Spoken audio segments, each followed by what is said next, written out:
João, capítulo 4. Hoje eu vou pedir para você abrir somente esse texto, apesar de que vou citar outros. Abre esse texto que é suficiente. Deixa eu colocar o microfone aqui para as pessoas de casa, isolar o som.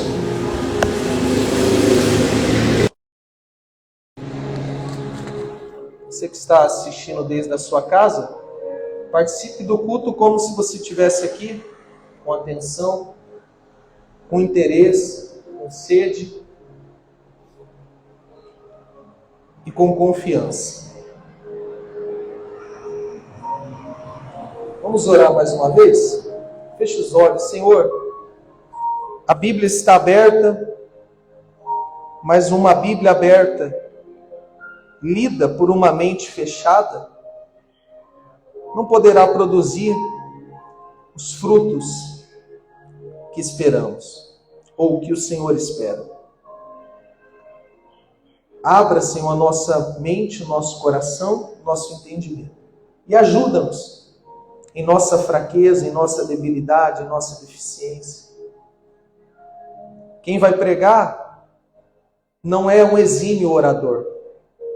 E quem vai ouvir, na sua grande maioria, não são pessoas extremamente intelectuais.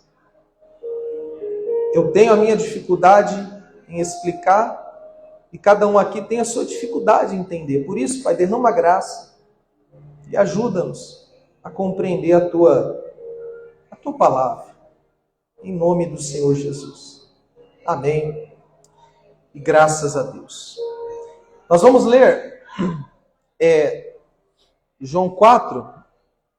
Nós vamos ler do verso 19 ao 24, mas eu vou trazer um resumo de todo o restante. Mas a leitura vai ser do 19 ao 24. Vamos então? João 4, verso 19.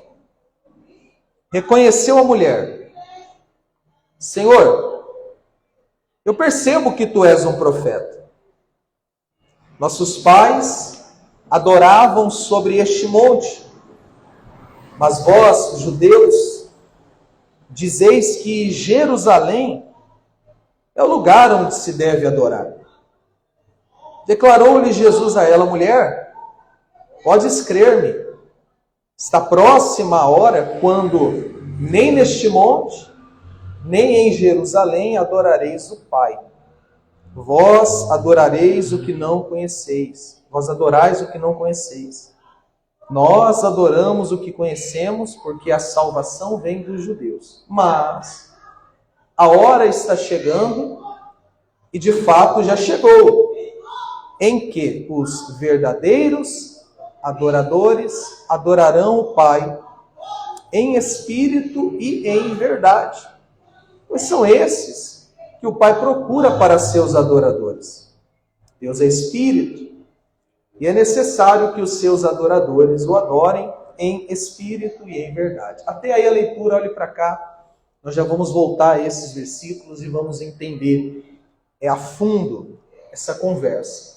Só que, como eu falei para você, nós só lemos alguns versículos. E eu quero resumir aqui para você o que poderíamos ter lido antes. Mas para ficar mais claro, eu peço a você que me permita explicar. Depois você lê tudo em casa. O Senhor Jesus, ele decidiu subir. Ele estava na Judéia, e ele decidiu ir para a Galileia. Então olha o itinerário, olha só. Ele estava na Judéia e decidiu ir para a Galileia. Haviam alguns caminhos, alguns itinerários que ele poderia escolher para chegar até a Galileia. Porém, ele disse para os discípulos o seguinte: é necessário que a gente passe por Samaria.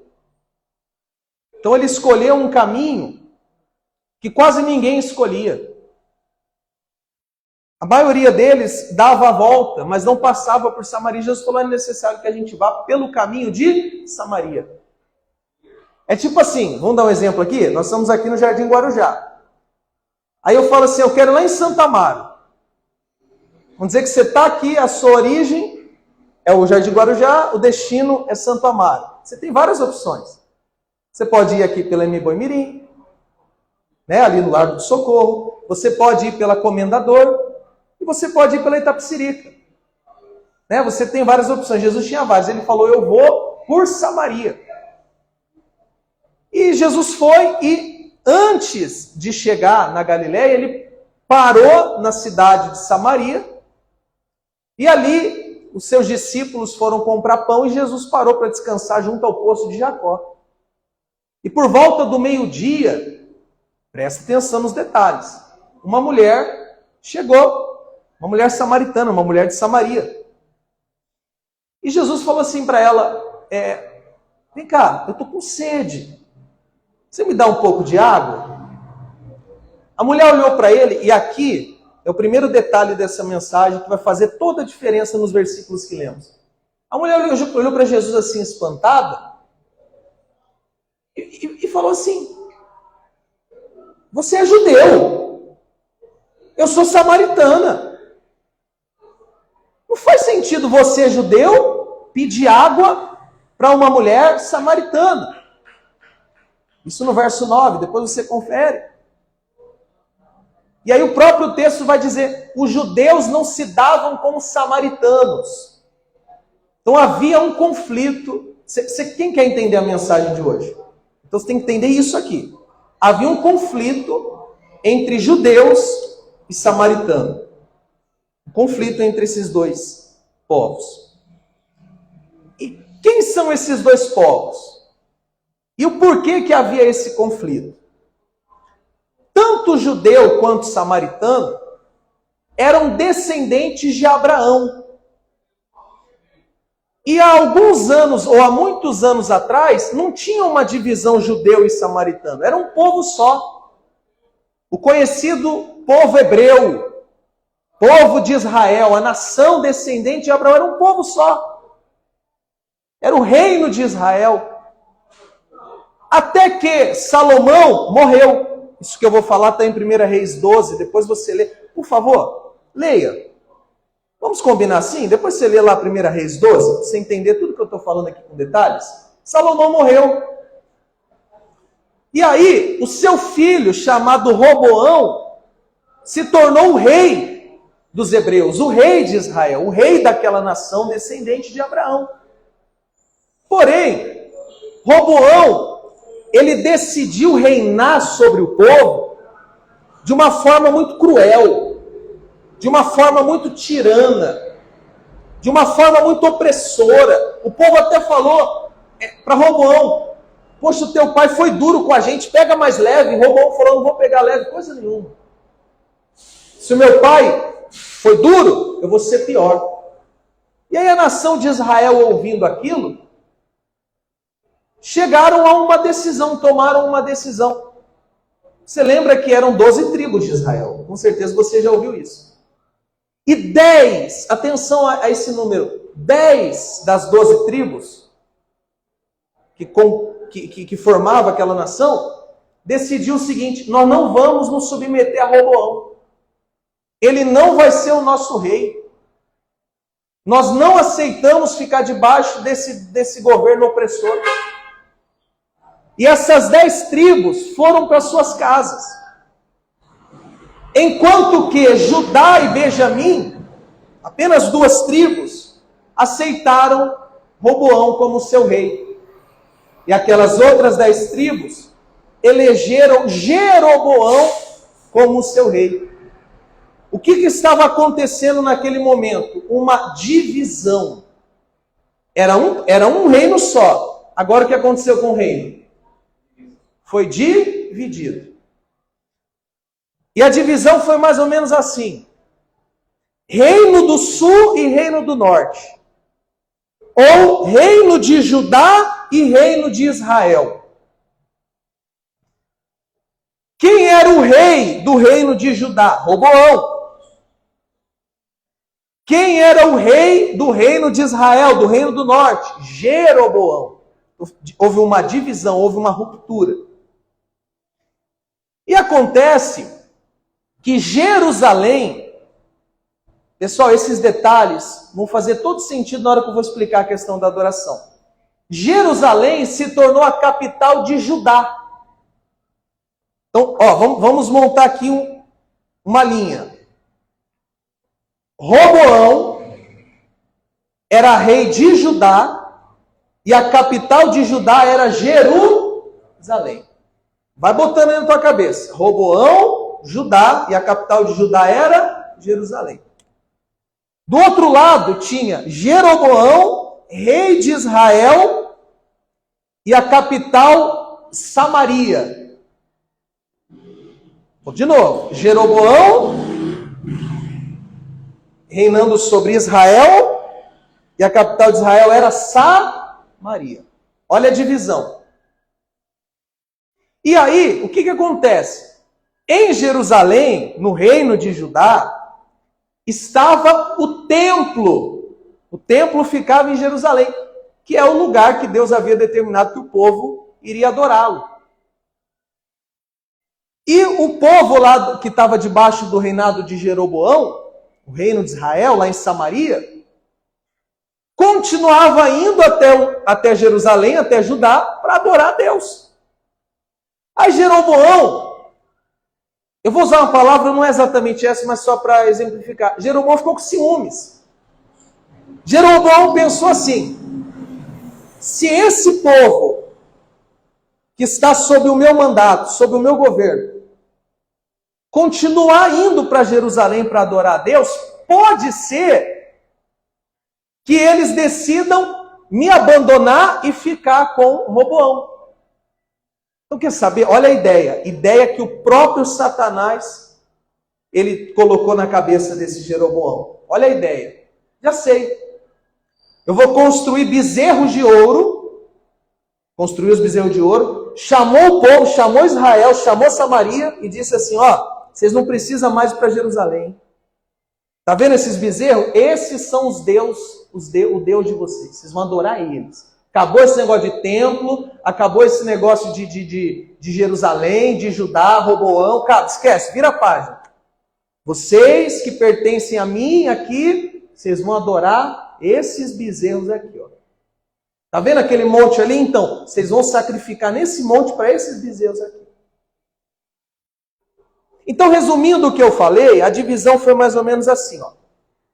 Roboão, rei de Judá, capital de Judá, Jerusalém. O que tinha em Jerusalém? O templo. Posso ir para o outro lado? Do outro lado, tinha Jeroboão, que era rei de Israel, a capital era Samaria, e ali não tinha o templo, tinha bezerros de ouro e tinha um monte onde eles faziam as suas adorações e os seus sacrifícios. Então houve essa divisão.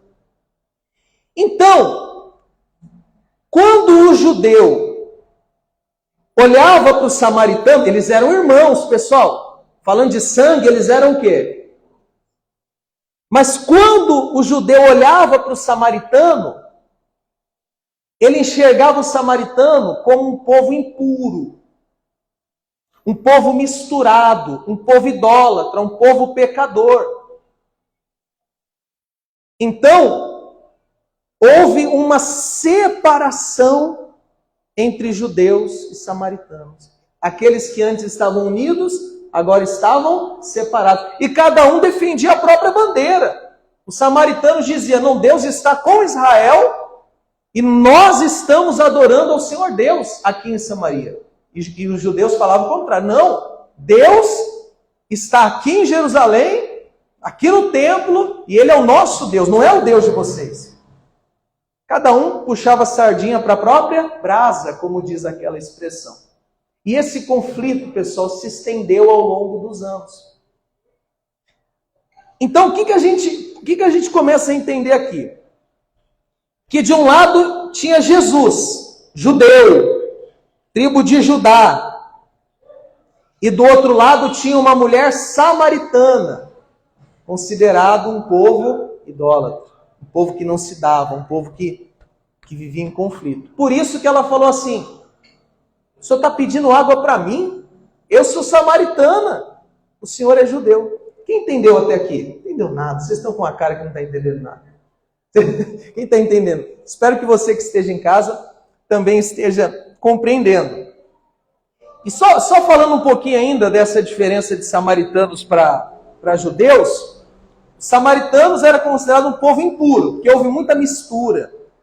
Tipo assim, o samaritano casou com filisteia, com gente de outra nação, e misturou tudo. E a lei dizia que cada um tinha que ficar com o seu povo. O povo de Deus tinha que ficar com o povo de Deus. E os samaritanos se envolveu com um monte de gente. E o culto, presta atenção nisso agora, o culto samaritano estava dominado pelo sincretismo religioso. O que é um sincretismo religioso, pastor? Uma mistura de religiões. A mistura. Eu não acabei de falar para você que eles criaram bezerros. Então, eles perderam aquela pureza de culto ao Senhor, único Deus, e começaram a misturar. Então, adoravam bezerro. Jeroboão tinha colocado gente de outras tribos, que nem era da tribo de Levi, para ser sacerdote. Começou a criar um monte de festa, misturou. Houve uma mistura. Então, o culto era um culto misturado, enquanto que o culto lá dos judeus no templo era um culto mais fiel à lei. Era um culto puro, vamos dizer assim. Então você entendeu aí, a princípio, quem eram os judeus e quem eram os samaritanos. Tinham o mesmo sangue, mas por conta dessa divisão, houve uma separação muito grande entre eles. Agora a pergunta é, quem é essa mulher que está falando com Jesus? É uma mulher samaritana. Mas o que a Bíblia diz sobre essa mulher? Das atitudes dela? Do caráter dela. O que a Bíblia diz? O Senhor Jesus promete para ela a água viva, que é a salvação, e ela fica interessada. Ela fala, eu quero, me dá essa água. Aí Jesus fala assim, eu dou, mas chama o teu marido. Traz o teu marido aqui. Aí a mulher faz uma confissão. E agora a gente vai entender quem é essa mulher. Além de samaritana, a gente vai entender quem ela era. Ela falou assim, eu não tenho marido. Teu marido. Jesus falou assim, bem dissestes, você não tem marido, porque você já teve 5. E esse homem que você está, não é teu marido. Não sei o que você entende com isso.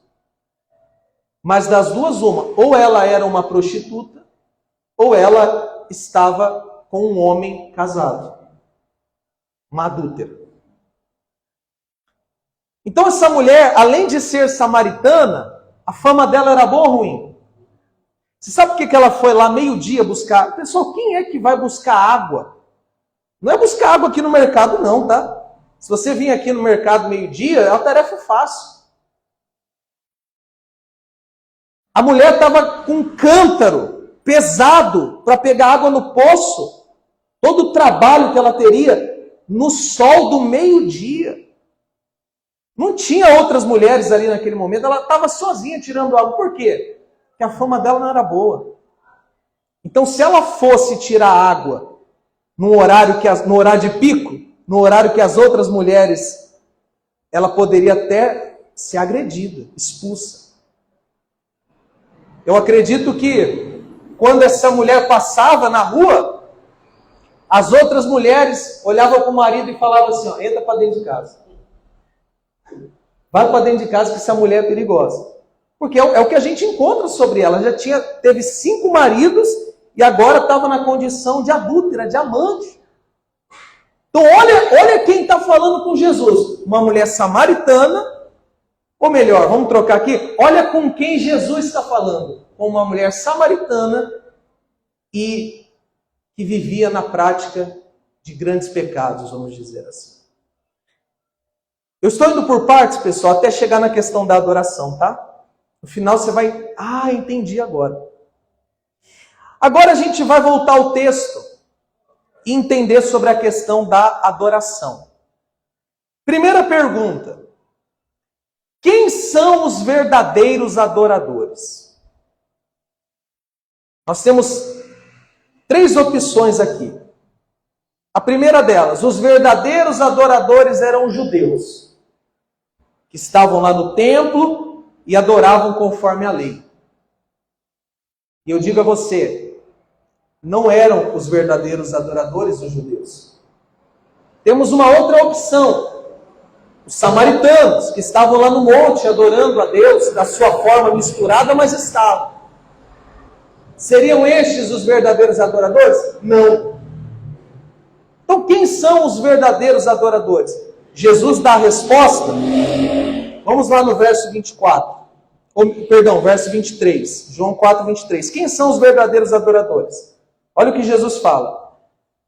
João 4, 23. Mas a hora está chegando, de fato já chegou, em que os verdadeiros adoradores adorarão o Pai em espírito e em... São esses que o Pai procura para os seus adoradores. Olhe para cá. Quem são os verdadeiros adoradores? Os judeus? Os samaritanos? Quem, pastor? Os nascidos do Espírito. Essa expressão em espírito, a gente pode entender melhor ela na conversa que Jesus teve com Nicodemos. Nós pregamos aqui há 2 ou 3 quartas-feiras atrás, aquele que não nascer da água e do Espírito não pode entrar no reino de Deus. Então quem são os verdadeiros adoradores segundo Jesus? O judeu? O samaritano? Quem? Os nascidos do Espírito. Os verdadeiros cristãos. Não importa se é samaritano, se é judeu, não importa se é argentino, se é americano, se é espanhol, se é português, se é russo, se é chinês, se é coreano, não importa. Os verdadeiros adoradores são os nascidos do Espírito, são os crentes, são os cristãos, são os salvos. Esses são os verdadeiros. Quem são os verdadeiros adoradores? Os pastores? Os obreiros? Os membros? Os diáconos? Os presbíteros? Os bispos? Quem são os verdadeiros adoradores? Os nascidos do Espírito. Os cristãos.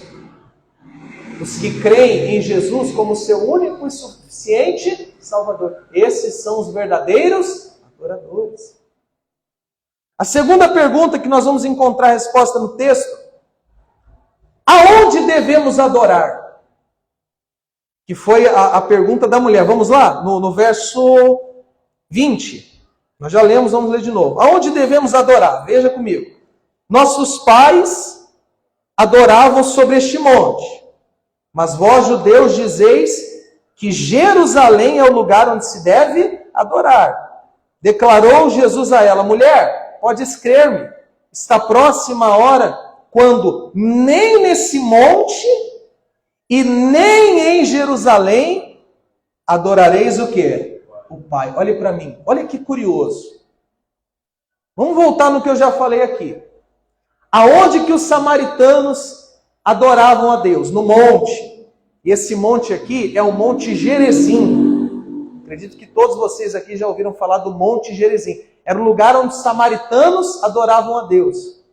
Aonde que os judeus adoravam a Deus? No templo, em Jerusalém. Então a mulher samaritana falou assim: vem cá, senhor, onde é que adora?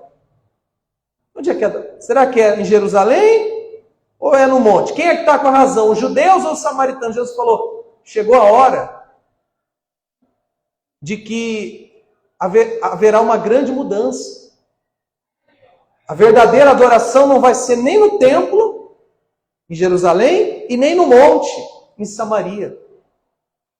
Pastor, aonde então vai ser aonde então devemos adorar? A resposta está no mesmo versículo que a gente leu anteriormente. O Pai procura os que adoram em espírito e em verdade. Sabe o que significa isso, gente? Que os verdadeiros adoradores, os cristãos, os nascidos do Espírito, adoram a Deus. Vocês podem repetir comigo agora? Em todos os lugares. Pastor, qual é o lugar de adoração? Quem é que trabalha? Seu trabalho é lugar de adoração. Não, pastor, lugar de adoração é aqui. Não. Adoração agora é em espírito. Lá no seu trabalho, como cristão, como verdadeiro adorador, você tem que adorar. Pastor, eu não trabalho, mas eu estudo. A sua escola é o lugar de adoração. Lá você deve adorar. Quem aqui vai no supermercado? O supermercado é lugar de adoração. Ali você deve adorar. No ônibus, o ônibus é lugar de adoração. A sua casa é lugar de adoração. Aqui onde estamos reunidos é lugar de adoração. Pessoal, olhe para mim. Adorar é diferente de louvar. Não estou falando que você vai sair nos ônibus louvando. Lá no trabalho, em vez de você trabalhar, você vai ficar louvando, cantando hino. Não. Adorar não é só louvar. Adorar é servir a Deus. Adorar sabe, aonde você estiver, você procurar agradar o seu Deus. Isso é adorar. É você, aonde estiver, é você reconhecer que o Senhor Jesus está ali.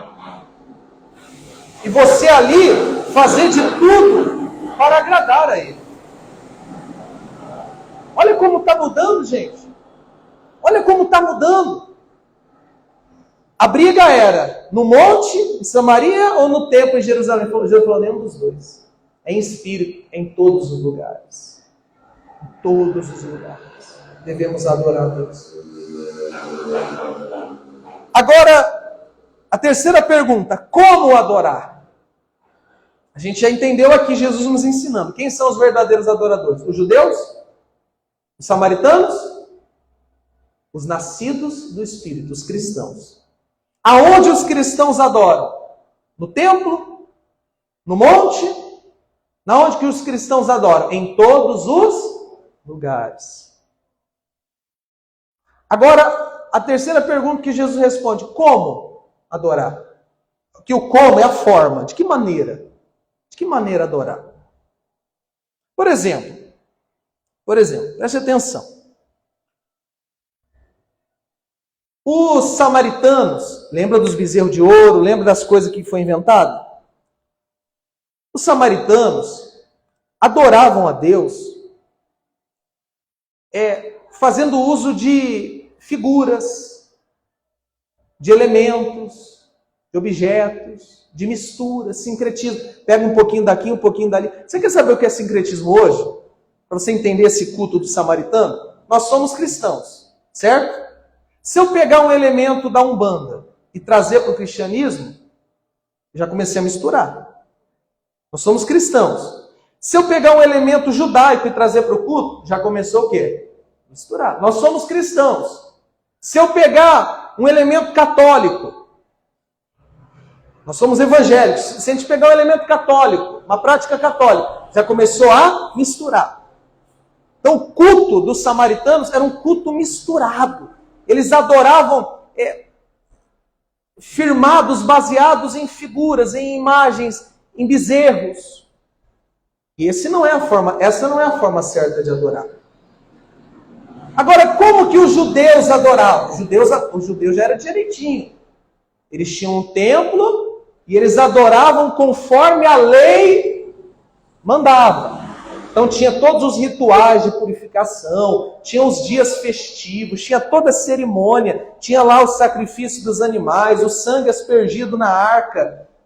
Então eles adoravam de uma forma até correta, segundo a lei que Deus havia dado a Moisés. Mas essa também não é a forma correta de adorar. Então, de um lado, está lá os samaritanos adorando de uma forma sincrética, misturada, com elementos. Do outro lado está os judeus adorando baseado na lei. Só que Jesus, ele mostra qual é a verdadeira forma de adorar. Vamos ver o verso 24 agora, João 4, 24. Qual é a forma certa de adorar? Deus é Espírito. E é necessário que os seus adoradores o adorem. Como? De que maneira? Em espírito e o que mais? Em verdade. Olhe para cá. Qual é a forma correta de adorar? Jesus está ensinando.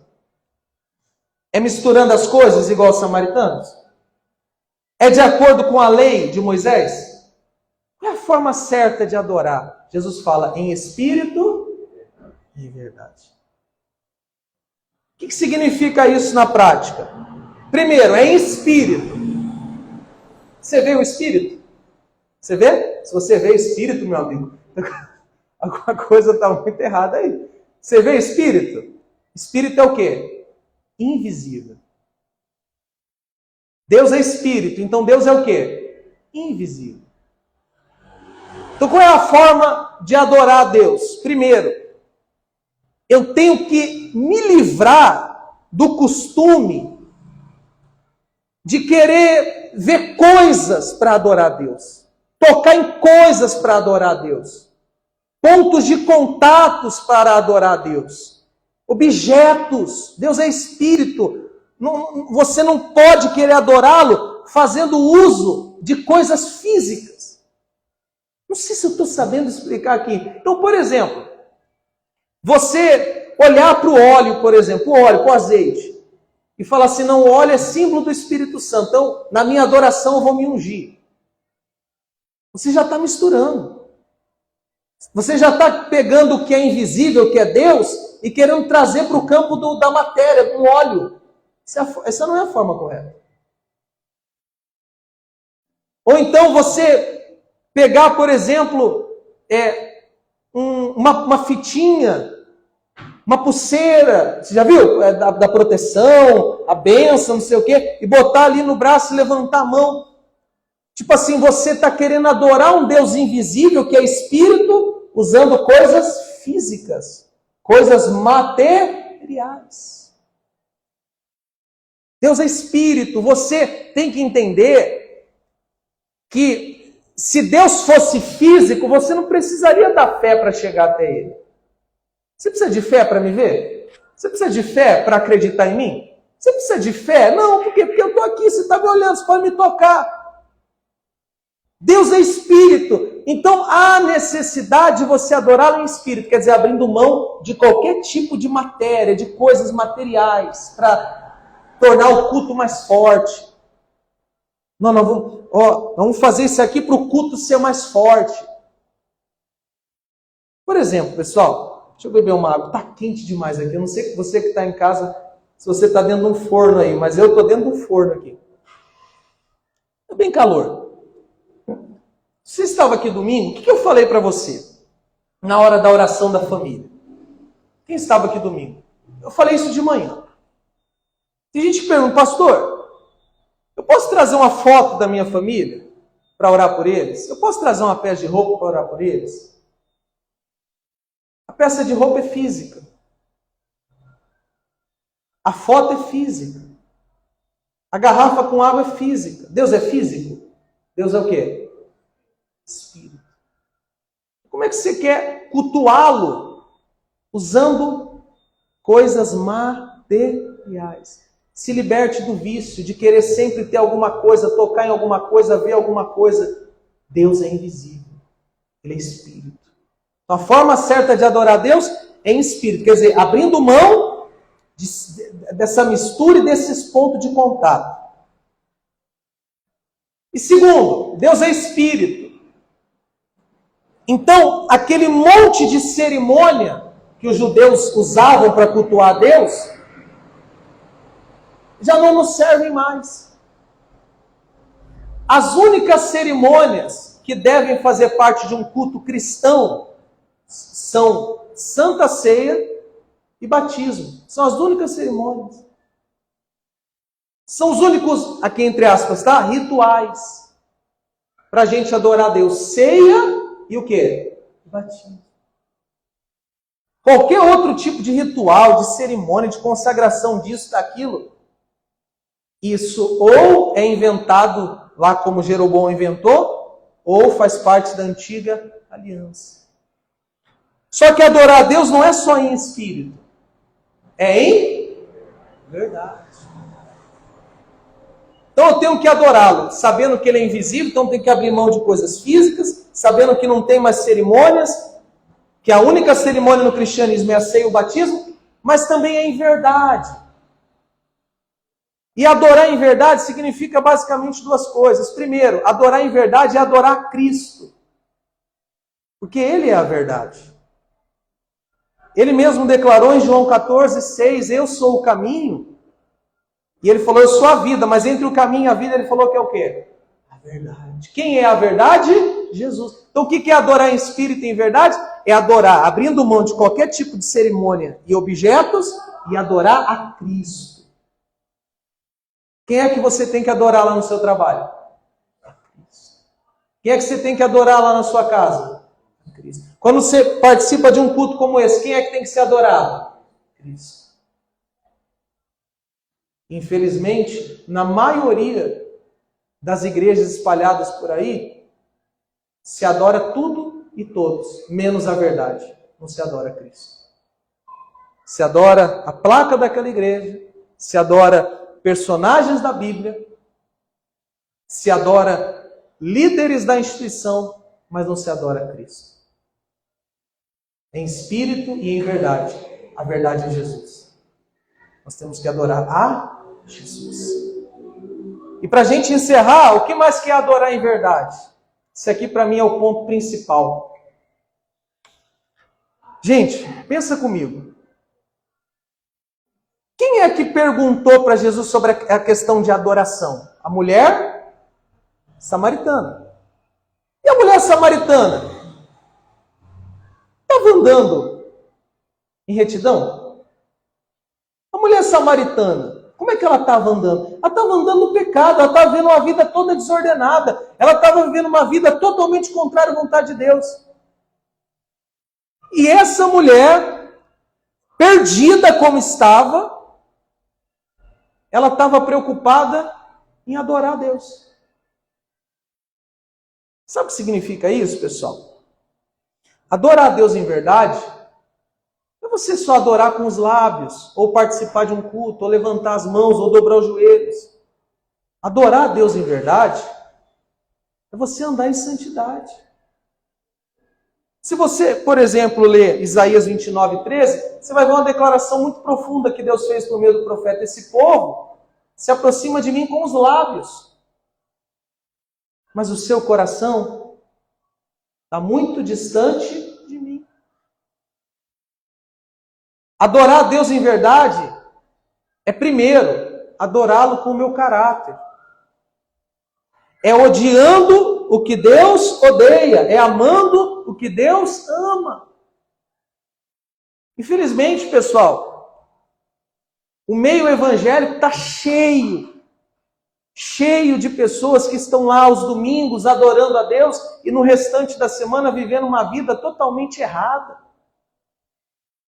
Uma vida totalmente, posso falar? Totalmente porca. Totalmente desordenada. Deus não aceita esse tipo de adoração porque não é uma adoração sincera. Não é uma adoração verdadeira. Então, se você está aqui, por exemplo, nessa noite, me assistindo, ou acompanhando aqui direto aqui do salão, e você está vivendo no pecado, como o caso daquela mulher, então como que você vai adorar a Deus em verdade, se a sua vida é uma mentira? Aí alguém dirá, pastor, mas nós temos aprendido que a salvação é pela graça, que nós nunca merecemos. Exatamente, é isso que nós temos ensinado, porque é isso que a Bíblia ensina. Mas qual foi o dia que eu disse assim para você, já que Jesus te salvou, pode viver na imundície? Alguma vez você ouviu saindo isso da minha boca? Então não use isso como pretexto para viver uma vida torta.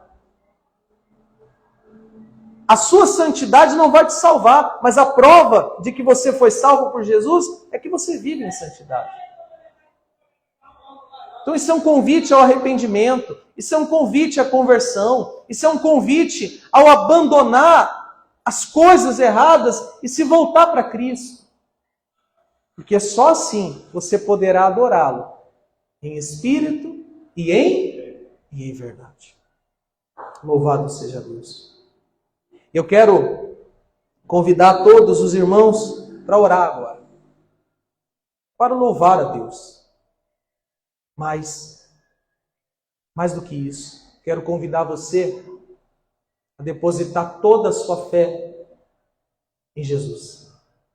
Deixando de lado o sincretismo, as misturas, como os samaritanos, deixando de lado o legalismo, as cerimônias como os judeus, e se tornando ou se posicionando como um verdadeiro cristão, que adora somente a Cristo.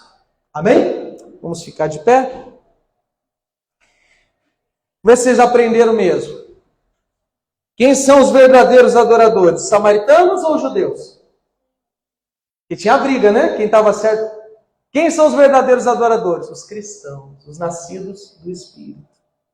Qual é o local de adoração? A briga entre eles era, um dizia no monte, o outro dizia no templo. Qual dos dois está certo? Qual é o lugar de adoração hoje? Todos, onde estivermos, temos que adorar a Deus. E como adorar? Fazendo uso de elementos, de objetos, de coisas físicas, me submetendo a rituais e cerimônias da antiga aliança, me curvando perante a arca, usando uma estola, olhando, estendendo a mão para o candelabro. É assim que adora? É, em espírito. E adorar em verdade. Adorar quem? A placa da sua igreja? O pastor que prega para você? Adorar a Moisés? A Gideão? A Abraão? Adorar a Jesus, porque Ele é a verdade. E é adorar vivendo uma vida totalmente descomprometida com Deus? É adorar vivendo uma vida anticristã? Não. É adorar andando em santidade. Amém, pessoal?